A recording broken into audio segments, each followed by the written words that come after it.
مذاکرات کے 6 ادوار کے بعد معاملات فائنل۔ نون لیگ اور پیپلز پارٹی میں ڈیڈ لاک ختم ہو گیا۔ دونوں جماعتیں حکومت بنانے کے لیے متفق۔ شہباز شریف وزیر اعظم بنیں گے، آصف علی زرداری صدر پاکستان۔ معاہدے کے مطابق چیئرمین سینٹ پیپلز پارٹی اور ڈپٹی چیئرمین نون لیگ کا ہوگا۔ اسپیکر قومی اسمبلی نون لیگ کا اور ڈپٹی اسپیکر پیپلز پارٹی کا ہوگا۔ پیپلز پارٹی وفاقی کابینہ کا حصہ نہیں بنے گی۔ گورنر پنجاب پیپلز پارٹی کا اور گورنر سندھ مسلم لیگ نون کا ہوگا۔ گورنر بلوچستان مسلم لیگ نون اور governor Khyber Pakhtunkhwa Peoples party کا ہوگا۔ پنجاب حکومت مسلم لیگ نون اور سندھ حکومت پیپلز پارٹی کی ہوگی۔ بلوچستان میں پیپلز پارٹی اور نون لیگ کی مخلوط حکومت ہوگی۔ مخالف امیدوار اپنی اکثریت دکھائیں، دل سے قبول کریں گے، لیکن مخالفین کے پاس مطلوبہ نمبرز نہیں ہیں۔ وزیر اعظم کے نامزد امیدوار شہباز شریف کی گفتگو۔ کہا ایم کیو ایم، قاف لیگ اور آئی پی پی ہمارے اتحادی ہیں، تمام اتحادیوں کا شکر گزار ہوں۔ آصف زرداری کو آئندہ 5 سال کے لیے صدر منتخب کروائیں گے۔ ہم مشاورت کے ساتھ آگے بڑھیں گے، ہمارا اتحاد معیشت کو آگے بڑھائے گا۔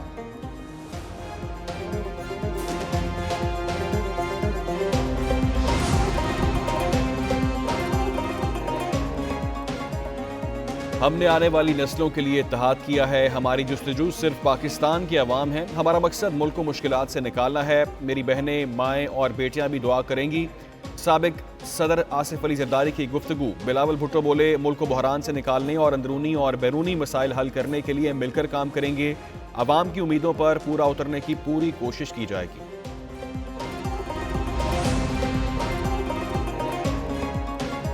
آصف زرداری اور نواز شریف کا ڈیڈ لاک کے خاتمے میں مرکزی کردار دونوں جماعتوں کے حکومت سازی کے معاہدے تک پہنچنے کی اندرونی کہانی ایک نیوز سامنے لے آیا۔ ذرائع کے مطابق دونوں رہنماؤں کے درمیان 3 بار ٹیلی فونک رابطہ ہوا۔ ذرائع کے مطابق دونوں رہنماؤں نے تمام تر حقائق پر اتفاق کیا۔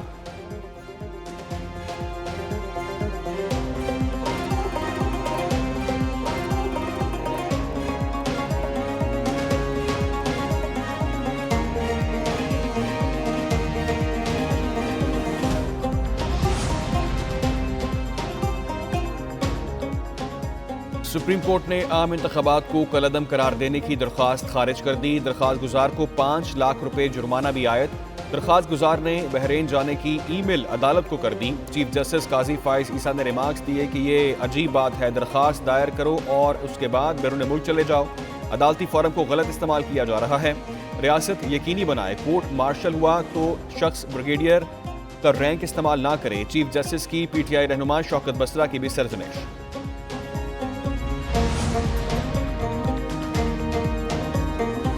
سابق کمشنر راولپنڈی کے الزامات بے بنیاد، ڈی آر اوز اور آر اوز نے انتخابات میں دھاندلی کو یکسر مسترد کر دیا۔ الیکشن کمیشن کی اعلیٰ سطح کی کمیٹی کی تحقیقات مکمل، رپورٹ بھی تیار کر لی۔ کمیٹی رپورٹ آج الیکشن کمیشن کو پیش کرے گی۔ راولپنڈی ڈویژن کے 6 ڈی آر اوز کے تحریری بیانات قلم بند کیے گئے۔ قومی اسمبلی کے 13 اور صوبائی اسمبلی کے 26 ریٹرننگ افسران کے بیانات بھی ریکارڈ۔ راولپنڈی ڈویژن کے تمام ڈی آر اوز اور متعلقہ آر اوز کے بیانات شامل۔ سابق کمشنر راولپنڈی کی پریس کانفرنس کے ٹرانسکرپٹ کو بھی رپورٹ کا حصہ بنایا گیا ہے۔ چیئرمین سینٹ کسے بنایا جائے، ڈپٹی اسپیکر قومی اسمبلی کا عہدہ کسے دیں؟ پیپلز پارٹی قیادت آج سر جوڑ کر بیٹھے گی۔ مرکزی قیادت نے مشاورتی اجلاس طلب کر لیا۔ اہم بیٹھک زرداری ہاؤس اسلام آباد میں ہوگی۔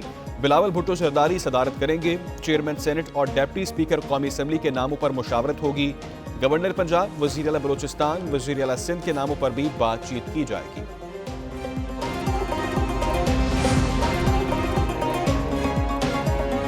پنجاب میں حکومت سازی کے لیے بھی نون لیگ متحرک پارلیمانی پارٹی کا اجلاس آج طلب کر لیا۔ اہم بیٹھک جاتی امرا میں ہوگی۔ مسلم لیگ نون کی نامزد وزیر اعلیٰ پنجاب مریم نواز اجلاس کی صدارت کریں گی۔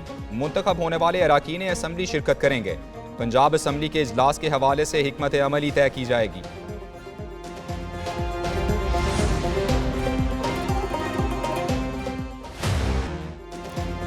پی ٹی آئی رہنما میاں اسلم اقبال طویل عرصے بعد منظر عام پر آ گئے۔ سابق صوبائی وزیر پشاور ہائی کورٹ میں پیش، راہداری ضمانت کے لیے درخواست دائر کر دی۔ پی ٹی آئی کے نامزد وزیر اعلیٰ پنجاب میاں اسلم کے خلاف 19 مقدمات درج ہیں۔ وکیل کا کہنا ہے میاں اسلم پنجاب میں مختلف مقدمات میں مطلوب ہیں۔ درخواست پر آج ہی سماعت کرنے کی استدعا کی جائے گی۔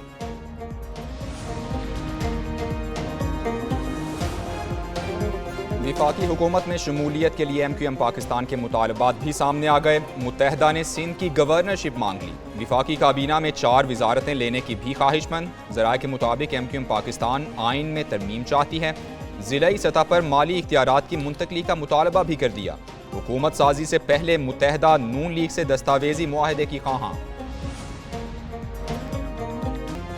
پی ٹی آئی نے بھی چیف الیکشن کمشنر سے استعفے کا مطالبہ کر دیا۔ بیرسٹر گوہر نے الزام عائد کیا چیف الیکشن کمشنر متنازع ہو چکے، سکندر سلطان راجہ آزادانہ اور شفاف الیکشن کرانے میں ناکام رہے۔ نتائج فارم 45 کے مطابق تیار کیے جائیں۔ 9 منتخب اراکین قومی اسمبلی کی فہرست الیکشن کمیشن کو بھجوا دی ہے۔ مخصوص نشستوں کے لیے 2 دن میں درخواست دیں گے۔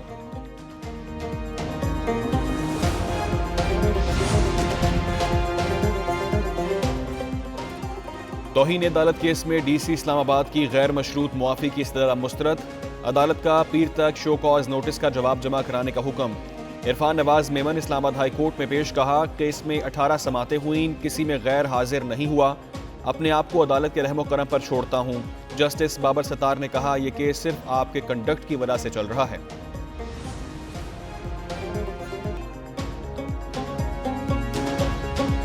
پنجاب کے میدانی علاقوں میں دھند چھا گئی، حد نگاہ انتہائی کم ریکارڈ کی گئی۔ موٹر وے کو مختلف مقامات پر بند کیا گیا، اہم شاہراہوں پر بھی ٹریفک کچھوے کی رفتار سے چلتی رہی۔ ادھر مری میں وقفے سے برف باری کا سلسلہ جاری، گلیات میں بھی آسمان سے روئی کے گولے اتر آئے۔ برف باری کے باعث سردی کی شدت میں اضافہ، انتظامیہ نے سیاحوں کو محتاط رہنے کی ہدایت کر دی۔ حیدرآباد میں بجلی کا بوسیدہ نظام، جگہ جگہ لٹکے ہوئے تار اور پرانے پولز عوام کی جانوں کے لیے خطرہ بن گئے۔ ہیسکیو ریجن میں خصوصی مہم کے دوران 11 ارب سے زائد کی ریکوری ہوئی، لیکن صارفین کو بہتر نظام فراہم نہ کیا جا سکا۔ ترجمان کا کہنا ہے ٹیکنیکل ٹیم نے گرمیوں کی آمد سے قبل سسٹم کو بہتر کیا ہے، تاروں کے بیچ آنے والے درخت کٹوائے اور ایڈیشنل ٹرانسفارمرز بھی لگوائے ہیں۔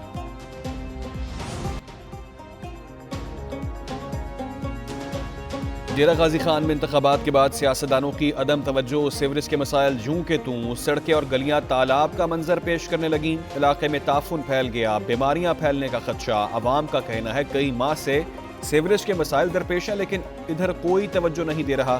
ادھر ملتان اور گرد و نواح میں گندگی کے ڈھیر، شہریوں کو سانس لینے میں دشواری کا سامنا۔